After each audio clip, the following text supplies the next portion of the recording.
How do we keep the planet moving towards a greener future? It doesn't happen without driven entrepreneurs and inspired social impact leaders like you.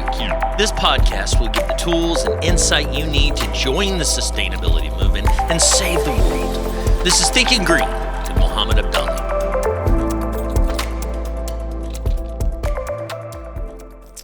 Welcome back, Thinking Green Nation. This is your host, Mohammed Abdallah. It has been a little bit of time. I first and foremost have to apologize for the long break. It has been a pretty tumultuous year in the solar industry. And we'll spend some time here today with solar expert Joe Ordia with Solar Surge on the podcast. Welcome, Joe, to the podcast. How you doing? Yeah, good morning, Mo. Doing great. Thank you for having me on. Absolutely, man. So Joe is a distinguished guest. He runs a YouTube channel called Solar Surge. He's also way more than just a YouTuber. He's got a solar company and as well as an electrical contractor's license, and he's done a lot in the solar energy and the renewable energy industry over the last, what would you say, decade of your career? Yeah, I've been doing this for about 10 years now, and as you mentioned, I've had an opportunity to see the business from many different angles. I started up on the installer contractor side, and now I'm mainly focused on the sales and marketing and system design. It's been really interesting to see how the industry and how the business models have evolved over those last 10 years, because it's a very different solar industry and solar community now than it was when I got in, for sure. Definitely. Joe, not a lot of people have built the following in the renewable energy industry like you have. You have almost 50,000 followers on YouTube, and I'm sure growing every day. Your content is very well curated. It's very informational. Everything just feels like you're teaching folks, and they can trust you. And you and I, every time we talk, we always talk about how important trust is in the contracting business, especially one like solar. So talk to me about how you've been able to successfully build that following through, those core values of education and really teaching the community and building that community. Like, just walk me through how that experience has been. Yeah, absolutely. And I appreciate that question. This is one of the topics I really enjoy talking about. And, I still wake up and I'm grateful, like, wow, I've been able to put a business together like this with very little resources and very little capital. But I think really where it started was the idea that in order to build a following, in order to build an audience online these days, you have to be able to provide value to your audience first before you can expect any value or any patronage from them. And so the way that I went about providing value to my audience, and I should say, first of all, you really need to have an idea of who your audience is. And so with Solar Surge, our audience is primarily homeowners that are in the solar shopping process, in the solar evaluation process.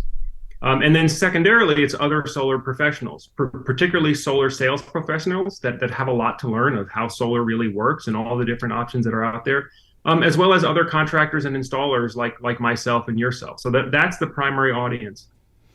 And then as far as how we go about providing value to that audience, well, it's mainly three things, and it's answering specific questions, it's reviewing specific products, and it's teaching specific skills that are all relevant and vital to the renewable energy space. And so I think if I had to sum it up, it's those three things. If I can be a resource to review products, teach skills, and answer questions in the solar space, then people will follow me, they'll value my input.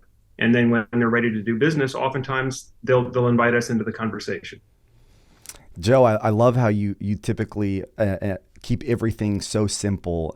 You break it down into just a few points that make so much sense. And it makes so much sense to me that you have this following online because you're able to give people value, teaching them new skills and answering questions and so on and so forth with the reviews that you put out on tech. And that's actually how I came across your channel, just watching some of your tech reviews on different solar panels, different batteries, different inverters. It's really, you nailed it. Like, you have to know who your audience is, and then you have to cater that content to create value for them. And the way you're creating value for them is within those three spectrums, right? And and that's great. I love the way that you broke that out. And so you actually started your career installing solar and getting your Yeah. electrical So contractor's license. Like, talk to me a little bit about the work that you did in the field and that how that sets you up kind of for this next stage of design work and content curation work. yeah, absolutely. So when I got started in solar, it was about 10 years ago, and I had just come out of the defense contracting, government contracting space. And the reason I got into solar was really for emergency preparedness reasons. I like the idea that solar energy, with battery storage, that the technology was now available that allowed people to become energy independent on a household level. And that was just something that I wanted. I like the idea of being as self-sufficient as possible.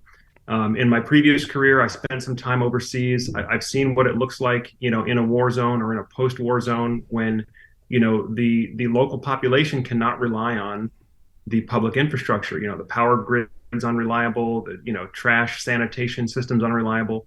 And so that really stuck with me. And that was part of what really encouraged me, caused me to get serious about preparedness and self-sufficiency. And so solar was a big part of that strategy for me. And so when I started in solar, it was actually putting together a small off-grid solar system for my home.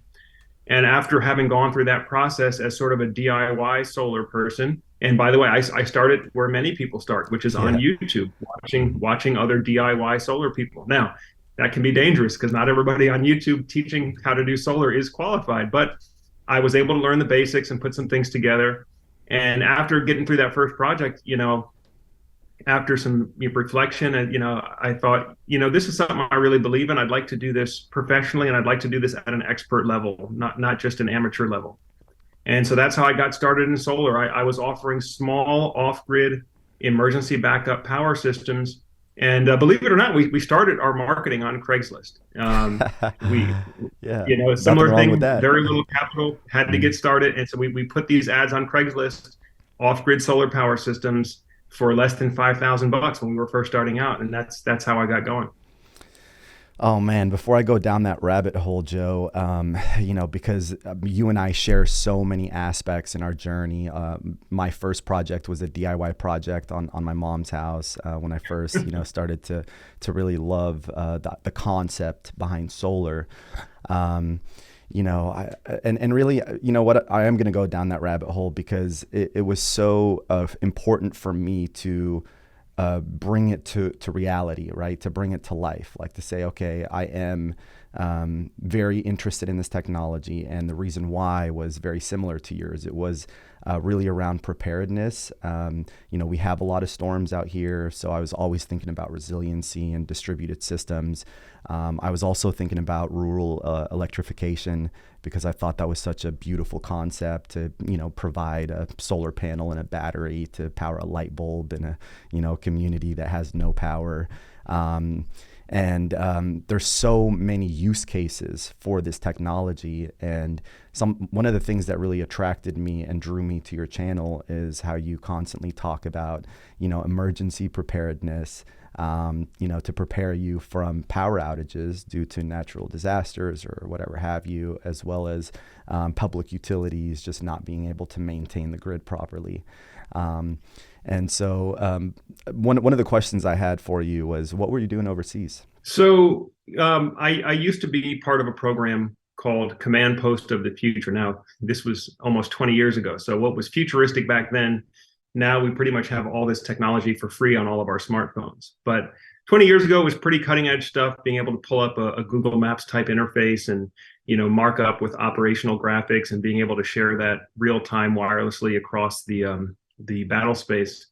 And so I went over with a team of engineers to roll that system out to the U.S. Army during Operation Iraqi Freedom 2. So right after the force-on-force conflict, Operation Iraqi Freedom 2 was sort of the first year of post-conflict occupation. And so that's when I had a chance to spend some time overseas. So fair to say that you were like a contractor working with the U.S. government to kind of deploy some of these technologies that you guys were developing at the time? Exactly. But I've always been in the technology space. So, my role there was as a systems engineer. I was a tech guy. I worked behind a computer screen for the most part. And but I got a chance to see, how this technology was working in real world applications. And so, for me, what my daily day at the office looked like over there is, I would be in a helicopter hopping from army base to army base, making sure their software systems and networks were working properly to run this software package that we had built for them. Understood. And so, Joe, basically that experience drew you back to the States, thinking about all of the kind of war-torn, the devastation, just of the public utility systems, the infrastructure that was either lacking or damaged. And that translated into you doing a DIY project, learning a lot from YouTube. And then from there, what did you do? Did you launch your own contracting business? Exactly. So right after I had finished the first DIY project for the home, we basically launched the business with that first Craigslist ad. And I would go out as essentially a one-man band. I would procure the equipment, assemble the systems, install it for the homeowners, and sort of teach them how to use it. Now, this was before we were doing net metering and having to pull permits and dealing with the power companies. The systems we were offering back then, we would install them kind of like standby generators, where you literally would have a switch. You'd have a transfer switch in your panel where you would switch off certain circuits of your house, switch them off of grid power over Joe, to is your that the Sunny Boy system at the time? Sunny Boy was one of the leading brands at the time. There's some other brands I probably shouldn't even mention that don't exist anymore. But basically, we would set them up as like independent power stations, almost like a standby generator. Of course, now you've got these technologies are more evolved to where you can have a grid tie with battery backup, so you can get the double benefit of knocking out your power bill and having backup power when you need it. But back in the day, it was just these standalone power stations. And then as I got more and more into it, I began to learn more about the construction trades. One thing I laugh about is, in engineering school, I went to school for electrical computer engineering, but in engineering school, they don't really teach you basic things like, how to not fall off a ladder and, how to not electrocute yourself in an electrical panel. You learn a lot of theory on paper, but when you start actually doing this in the real world, there's a lot to learn. And so, first couple of years, I had a master electrician that I would hire on a daily basis to help me with the installations, as well as a roofer. A roofing contractor that I would bring in as needed to help with the roof mounting of the solar panels. And after a few years of that, we got good at the process. We became proficient at the process, and then decided to go more of the traditional, building contractor license, electrical contractor license route. And then of course around that time is when the net metering program started to become more mature, where now we were doing not just small backup systems, but now we were moving to doing more of the whole house type systems. Which market is this in? Was this in North Carolina? So this was in Virginia. We Virginia. started in Virginia, and then we expanded out to North Carolina, South Carolina, and West Virginia as well. Okay. And net metering was really when, would you say, your business took off? I would say when net metering, when we had a very friendly net metering policy in Virginia and the Carolinas, as well as I would say homeowner awareness had to catch up as well. Because when I first got into solar, especially doing off-grid solar, I would say it was very much a fringe kind of a thing. The idea that you wanted to have this backup battery system in your garage. I mean, it was not the kind of thing that most homeowners were thinking about, or certainly not investing in. Mm-hmm. And I really do have to credit Tesla for that, in really sort of mainstreaming this idea of having a home renewable energy, or even having a home battery storage system. Once the mainstream sort of caught up with that, like, hey, this is a legitimate technology and this has real value. I think everything sort of came together around that time, and that's when things really started to take off for us. It was right around that 2015 to 2017 timeframe. Yeah. Okay. And then from there, incredibly, Joe, you just, like, your channel, like, tell me about the channel. When did it start? When did it really start to pick up traction? Like, I'm at a point where I've had a YouTube channel for a little over maybe a year and a half, a little under 2,000 subscribers. We've put out some content. Some of it went viral, which has been great. But most of it gets, a couple hundred views. Some of them get a couple thousand views. I think it's so important that to see people that have been successful in the contracting world. I mean, really, you have the core that it takes to build a solar company. Like I'm not an engineer or an electrician, and I've always said, those are the two most important aspects of having a solar company, in my opinion, especially if you want one that is sound from an engineering perspective, does their homework. We always get this compliment, and it's been great to hear other contractors tell us things like, hey, we love how you do your homework. You don't just throw a bid at us and say, we'll figure it out later. We come in on the front end, and a lot of times we're re-engineering what the engineerings have spec'd, because what they've spec'd won't actually work. And I think it's so great that you have the engineering background, and then you went out and you saw value in understanding the field operations, because that's a key piece of this business, right? It's kind of like this unique blend of white collar and blue collar workers coming together to make an engine work and function properly. So you're able to basically take that foundation and then and have that credibility to where when you started this channel, people took what you had to say seriously. And so I want to just hear a little bit about that journey of starting the channel and then watching it grow. Yeah, absolutely. Well, as I shared with you a little bit when we first met out in California, a lot of why I started the YouTube channel was I was forced to. I was in a position where I had to relaunch my business under a new brand and with limited capital. And so when I took stock of what resources I did have, the most valuable resource that I had was close to a decade of experience installing solar with storage. And so if I look at what's out there now in the marketplace, and you've seen it too, I know that about 4 or 5 years ago, a bunch of sales guys came into the industry, and in many ways have taken over the industry. The sales guys have taken over the industry in terms of numbers of boots on the ground representing solar to homeowners. And I realized that we had to do something different with Solar Surge if we're going to differentiate ourselves. We have to show the community, the marketplace, that we are not just another group of, quote unquote, solar guys, right? That we actually are professionals, we're experts, we understand what we're doing, and we're willing to use that expertise and lean on that expertise to help you as a potential solar homeowner work through that process.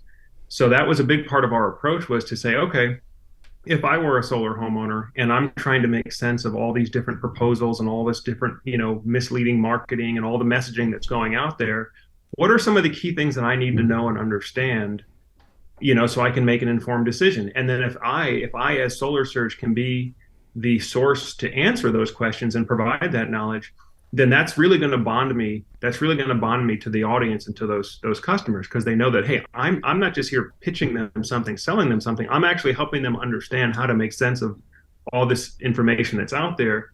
And then again, if they want to invite me into the selling conversation, great. We're happy to provide a proposal as well.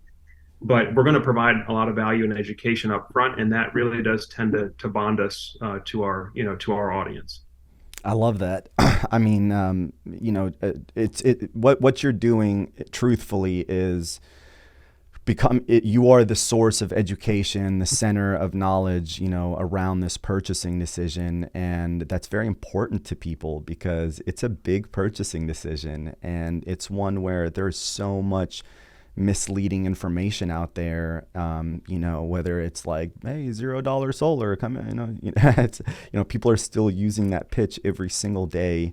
And it's a struggle to see, as an ethical sales professional in this industry, how the industry has really gained, in a lot of ways, a very bad reputation because of the type of used car sales tactics that are employed by folks that are door knocking day in and day out.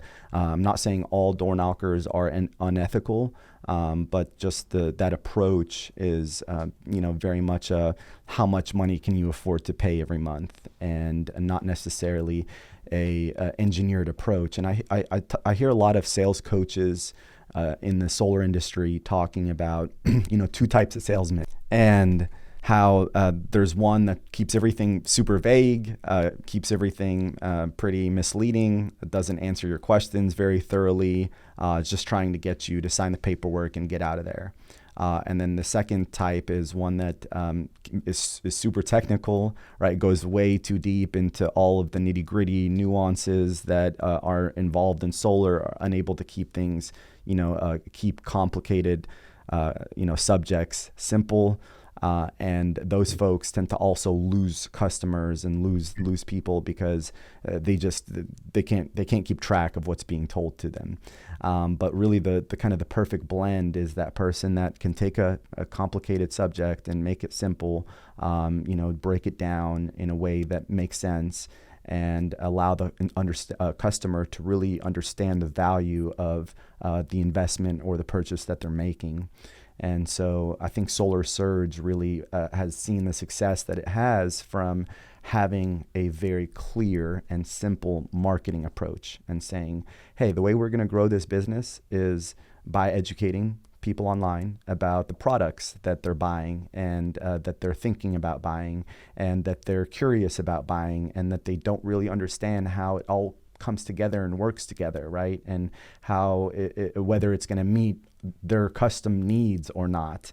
And for you've done that great job up front of saying, hey, I'm going to do my homework. I'm going to educate you as much as I can. And then if you're interested in buying, no pressure, I can provide you a quote. And I think that's truly a winning business model. So just want to, compliment you on that, Joe. And, it's been such a pleasure. We were speaking together on the panel in California. So I'm going to switch gears just a little bit and ask you about kind of what are some of the most, what are some of the products you're most excited about going into 2023? I know you put out that video yesterday with the solar panels going into 2023. You're always a step ahead of me. But that's great. So I want to hear about what are you most excited about going into 2023? And then on the back end of that question, give me kind of a recap of your 2022 and what were some of the challenges that you ran into, as well as some of the big wins that you had. Yeah, great. Well, let me take that question in two parts. Where you and I met, so we were speaking on the panel together at the Franklin Battery display, and I would say that is one of the products that I'm most excited about. Is the Franklin whole home battery solution. I think that batteries really are coming into maturity, and again, this is coming from a guy. I've been doing this for 10 years. 10 years ago, we were using golf cart batteries, and we were piecing things together with the kind of stuff you really wouldn't want to have in your garage unless you absolutely had to. And now you've got these very well engineered, well designed products that can provide the kind of horsepower needed to provide a legitimate whole house backup. That didn't exist 5 or 10 years ago. So I think the Franklin whole home system is one of the ones that we're very, very excited about. We plan to do a lot of work with that system this year. I think Enphase also. Oh, good. And hopefully we can work together on some of those projects too in Texas. And hopefully you're subscribed to our YouTube channel, but if not, definitely do that. We're going to push out a Franklin whole home video today, I believe, right, Pablo?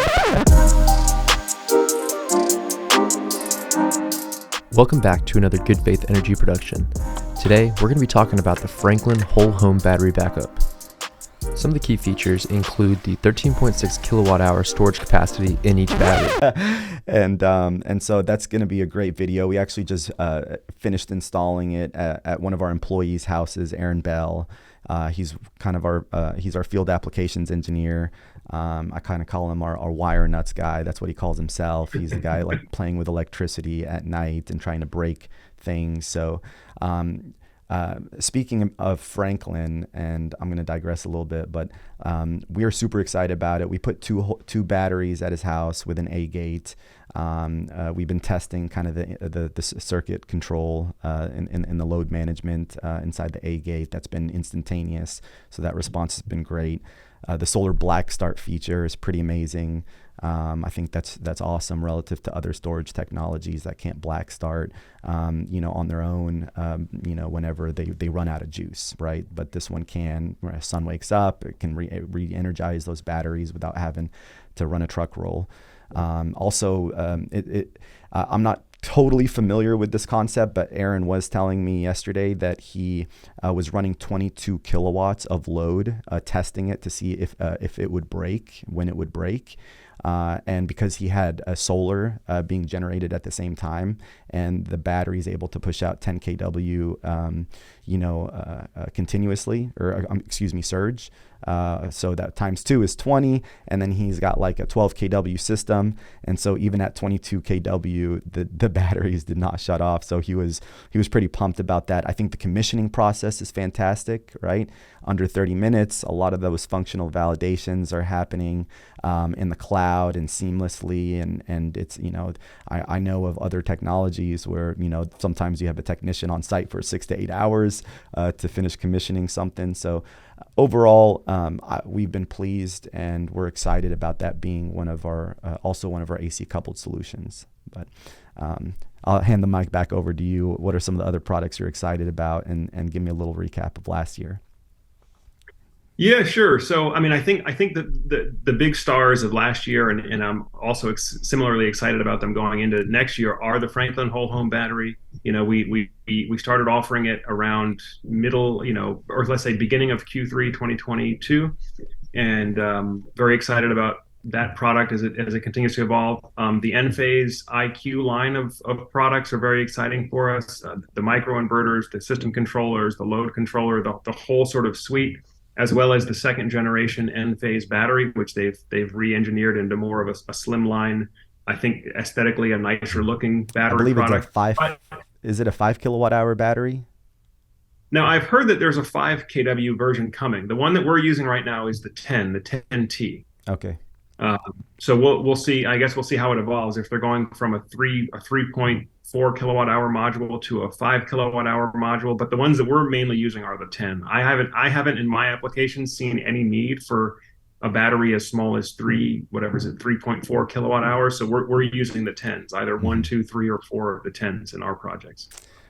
I may or may not, be correct, but my understanding is their future line will be all 5 kilowatt hour modules. Okay, so we'll look forward, and we'll certainly that'll try to push that tech review before you, Joe. I'm actually hoping to make it out to Fremont, I believe, to visit the Enphase facility and take a look at some of their new gear. They had invited me last year, and the travel plans just didn't work out. But that's definitely something that we're going to be following closely. On the module side, if you saw our latest top 5 solar modules video on the module side, we're very excited about the new REC Alpha Pure R. We expect a lot of demand for that product. I think, as I mentioned in the video, I think REC has a solid product. They've been constantly climbing up the ranks, and a lot of the competition, like LG, is going away. SunPower, they're just coming out of a restructuring, so it's unclear what SunPower is going to look like in the future. Mm-hmm. Although I am hearing that Maxeon will be selling those modules. Mm-hmm. They'll be selling those modules to the open market. So now I've heard that as well. Yeah, next quarter, I believe. Okay, so that'll be something to look at as well. If Maxeon, which was the manufacturing arm, if you will, of SunPower, they have the most efficient solar cells. If they're going to be offering those panels through regular distribution, where we can now mix and match those solar panels with other market-leading inverters and batteries, that should be very exciting. So that's something that we're going to want to take a look at as we're going into 2023. Definitely. I'll also, slip in there that I'm excited about a panel called the Meyer-Burger. It's basically the same cell that REC has.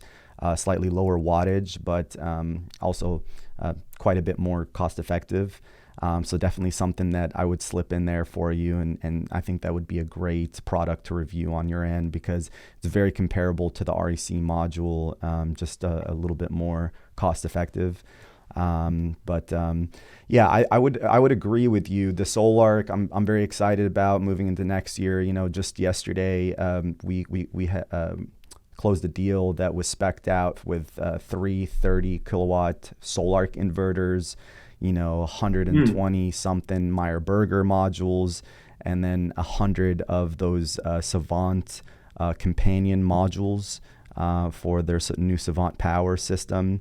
It's still, going to be in a new build phase for quite a bit. The panels can be installed within a couple months, but really the Savant and the inverters and stuff won't be installed for maybe up to another year.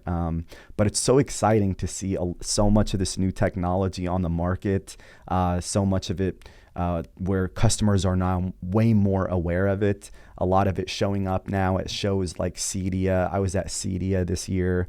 It was in Dallas, and there were so many consumer electronic brands that were showcasing how their products and their smart products worked with certain solar and battery and load management solutions, so that all of your electronics can continue to function in the event of an outage or whatever have you. A lot of these people building, $1 million, multi-million-dollar homes have so many smart gadgets inside of them.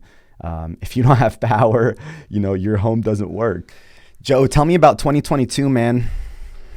The supply chain issues, the equipment reliability. What did you run into?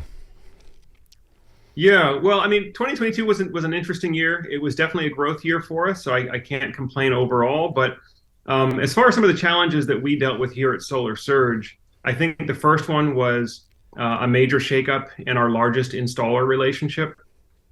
We realized early on in 2022 that because of how well educated and how well defined the Solar Surge clients' requirements were in terms of specific solar panels, specific batteries, specific inverters, using a high volume nationwide installer was just not the right partnership for us.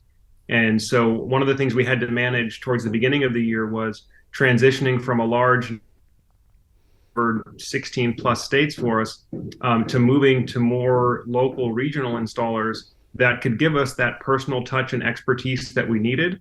But many of them were only operating in a single state or maybe one or two states. So for example, we have a great partner in Texas, we have a great partner in Florida, we have a great partner in Arizona. But we have multiple partners in California. And so our offering right now in Southern California is different than our offerings in Northern California.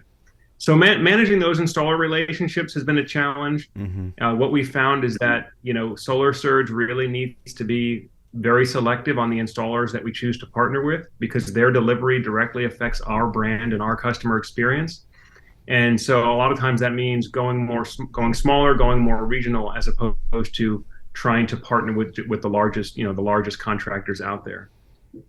Then, as you know, supplies have been tight. So solar panel availability has been changing on an almost monthly basis. Although I will tell you, most of the Solar Surge audience, I think, is well aware enough to know that the solar panel brand itself is really not the most important decision that you need to make on your solar system. The inverters and Hallelujah. I say this every day. I say it every day. I'm so glad. I hope my sales team hears this and all of our prospects. Solar panels, not the most important decision. The brain is the inverter, and that's what's probably the most important thing. And followed by the battery technology, followed by, the installer, how is it put together? That's a huge factor. Sorry to cut you off, but you just hit a pain point for me. And it's something that we definitely preach about a lot. From just purely an educational perspective. All these solar panels, they're all about 400 watts. They're all about 20% efficient. They're all going to generate, about 85% of their nominal power output at year 25. They're all going to have, somewhat relatively the same temperature coefficient, and module efficiency. It's not the most important thing. And usually the inverter is limited by its output anyways, and using the best solar panel is not necessarily the most important decision you have to make inside of the purchasing decision of going solar. It's really a lot of consumers, in my opinion, forget to ask, like, how was this engineered up front? Was it just like a cookie cutter software that just put some solar panels all over the ridge lines and over the hips and valleys? And because that's where I see so much of the complaints coming from in solar are people that didn't do their homework up front, the customer gets backed into a corner, 6 weeks in, after signing a contract, everything's changing on the permitting, on the, which is affecting production and savings, which is affecting their budgets. And it ends up being a very poor experience for those people.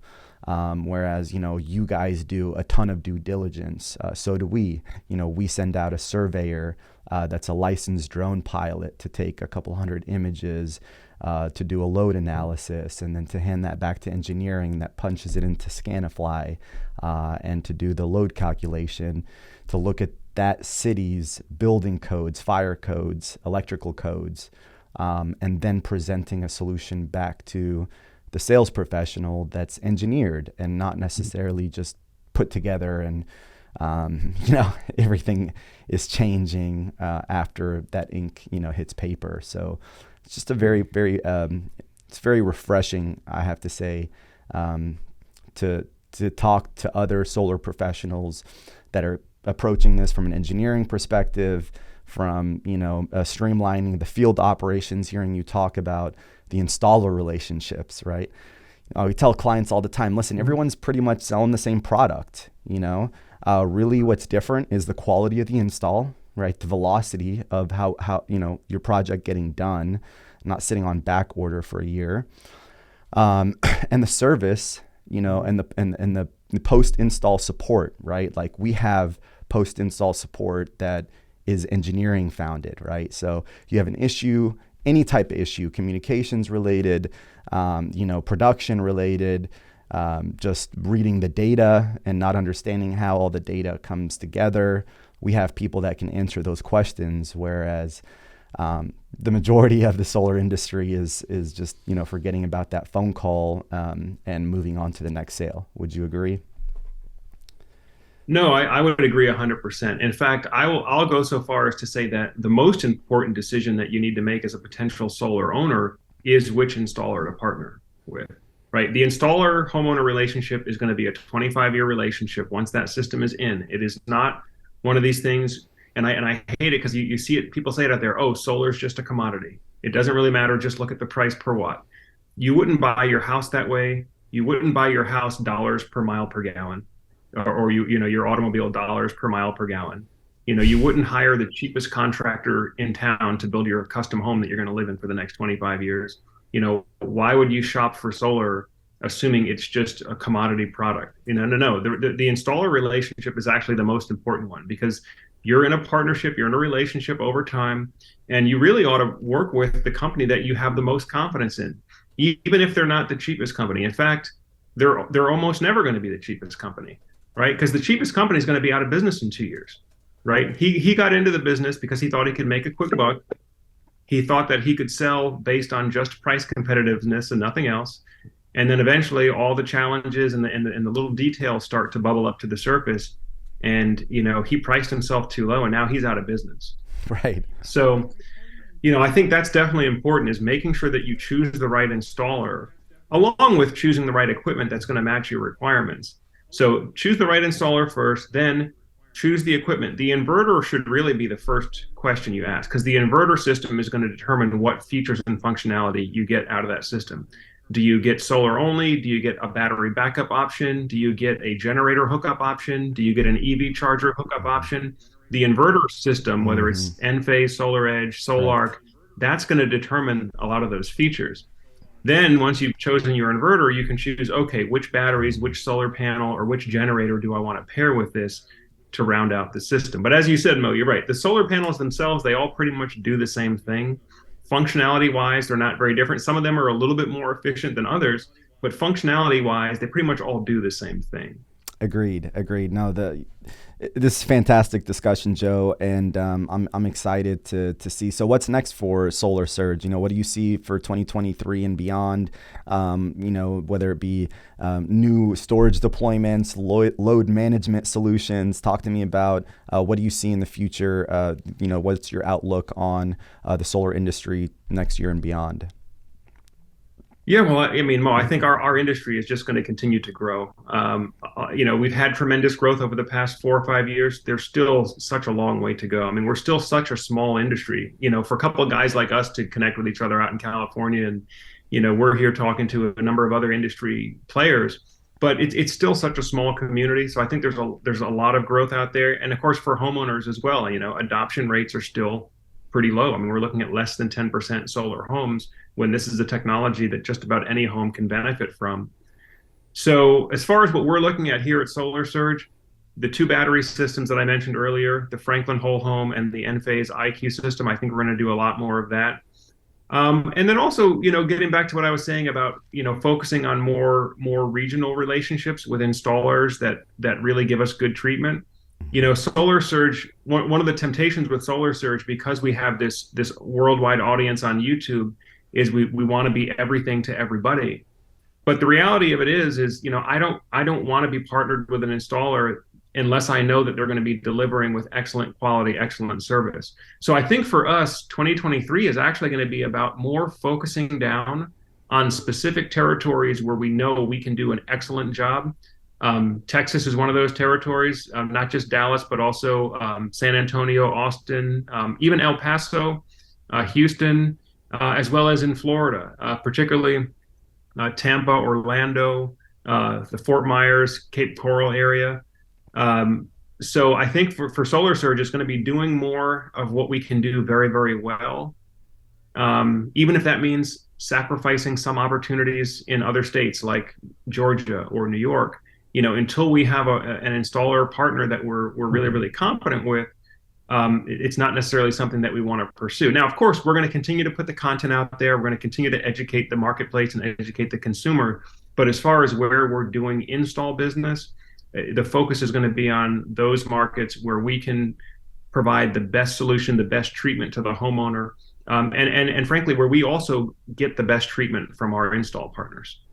I love that. And I think that's super important to focus your efforts on markets where there is a market demand for your services, right? I mean, you're talking about states with some of the most vulnerable, grids, or that are most prone to natural disasters like Florida and Texas.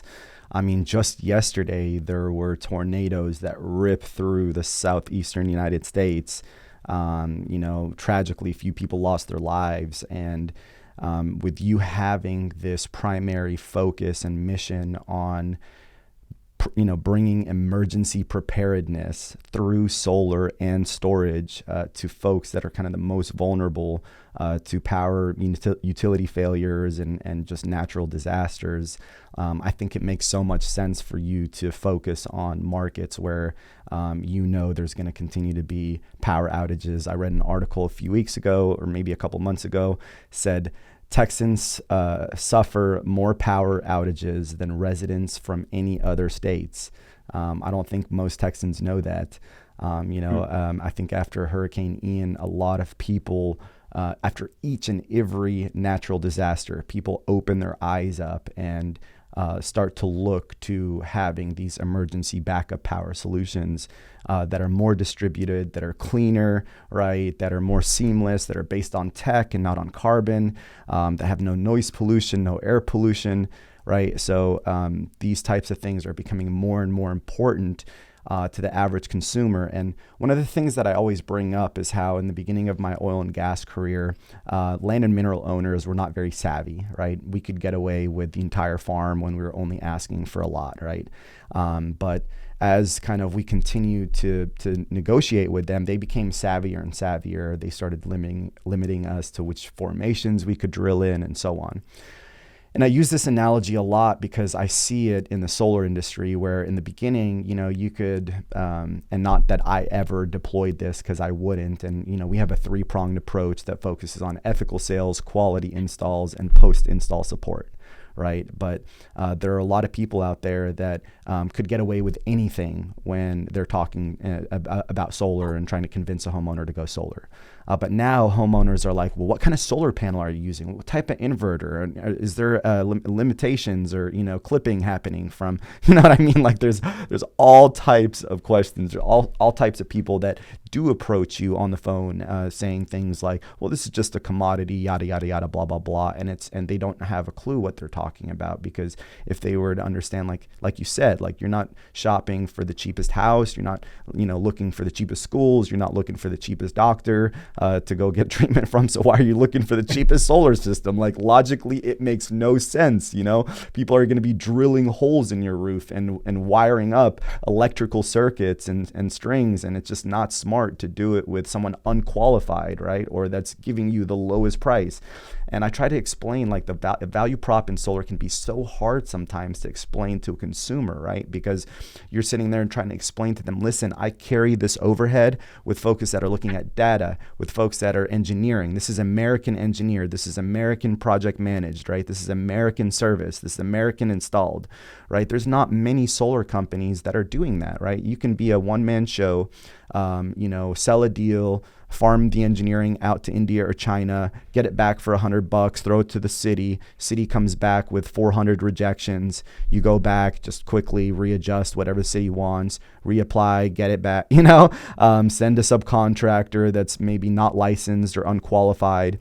They do the install on the back end. You have no monitoring. You have no way to troubleshoot the data side of things and get the communications up and running. There's so many issues that you could potentially run into as a solar owner or a homeowner that adopts this technology. So I couldn't agree more that installer homeowner relationship is going to have to continue to evolve as consumers get more savvy about what's important when shopping for solar. Two, what kind of relationship are they seeking from an installer? Are they looking for local? Are they looking for national? Are they looking for distributed architecture, centralized architect? Are they looking for, someone that's got everything done internally or whatever? They don't care. It's just a price thing, right? So being able to align with certain certain customers and shift their perception of value. Say, okay, well, I see the value in having someone locally pre-engineer everything before you try to sell it, right? Measure twice, cut once, sir, right? Let me give you a preliminary model. If you like it, I'll do a survey. If you like that, let's sign. Who else is doing that? Very few. It's just like, sign here, we'll figure the rest out later. And I think that's a very dangerous tactic in general. But, Joe, it's been a pleasure chatting with you. I know you have a business to run, a platform to manage, a YouTube channel to continue creating videos for. Want to leave maybe our audience, one last bit of advice. We are a thinking grain, so I'd love to hear about some of the things that you do to live sustainably, to think sustainably. It doesn't have to just be focused on the environment, although you can touch on those aspects too. And I'd love to think about how you've thought about creating sustainability in your life through Solar Surge and beyond Solar Surge. Yeah, well, I'll try to my best to answer that question because, I always kind of think of myself more as a preparedness guy than a sustainability guy. But from a business perspective, I'll tell you this, for any solar entrepreneurs out there or aspiring solar entrepreneurs or salespeople, being in the content game is one of the biggest leverage points that you can have right now. Because you put out a piece of content and literally it can be watched tens of thousands, hundreds of thousands of times. You cannot drive around and talk to 100,000 homeowners. It just doesn't work that way. There's no leverage there. But if you hit a YouTube video, for example, on the right topic, and you deliver it with the right way that you can connect with that audience, then hundreds of thousands, millions of people can view that content. And now you're in a position where you can potentially engage with and help that many more people. So I would say, look, YouTube is something that anybody can do. I started my channel with my iPhone and with iMovie and doing all my own editing and everything. It's not rocket science. There's some great resources out there, by the way. I would say that the top two channels or influencers that influence me and how I've gone about my YouTube activity is the team at Think Media, Sean Cannell, and the team at Think Media. They have some excellent videos. In fact, many of their videos are about how to start a YouTube channel, what kind of camera to use, what kind of editing software to use. So there's some great resources there. In fact, Sean, it was actually Sean that I got that from.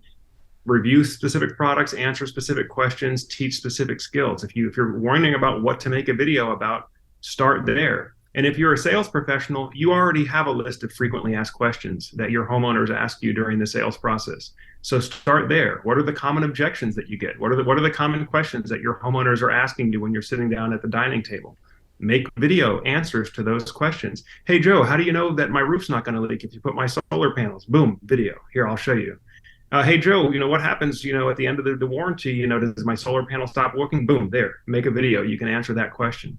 So I would definitely encourage you to get into the content game. I mean, it's free. It's the other thing. It's free. It is. Yeah. So for those of you that are worrying about, how do I lower my acquisition cost? How do I get control of my acquisition cost? Well, YouTube videos are free for the time being. I can upload as much as I want. They don't charge me a cent. In fact, now they actually pay me because I got other people running ads on my videos. So, if you're looking for a way that you can really, leverage up, and I'm going to circle this back to sustainability, but, at a point, you get to a certain age and you realize, like, if you want to build a real business, that business has to be able to run without you and to do what it does without you doing all the doing manually.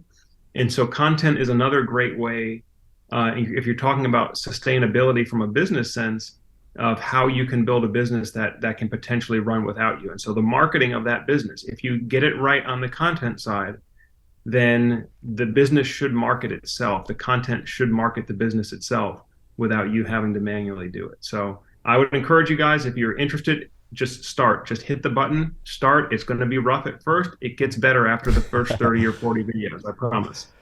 Joe, I couldn't agree more. And I truly admire what you've done and what you're doing with Solar Surge. I wish you all the prosperity, in 2023 and beyond. I think there's no question that you've built a sustainable business through teaching, teaching, education, building trust, building rapport. That's so important and super sustainable in the sense of, that's what's going to keep your business around long term and continue to create jobs and continue to educate homeowners and the public and continue to build the community, the wonderful community that you've already built. So congratulations, man. And I truly admire what you're doing. And, I look forward to continuing to watch your journey.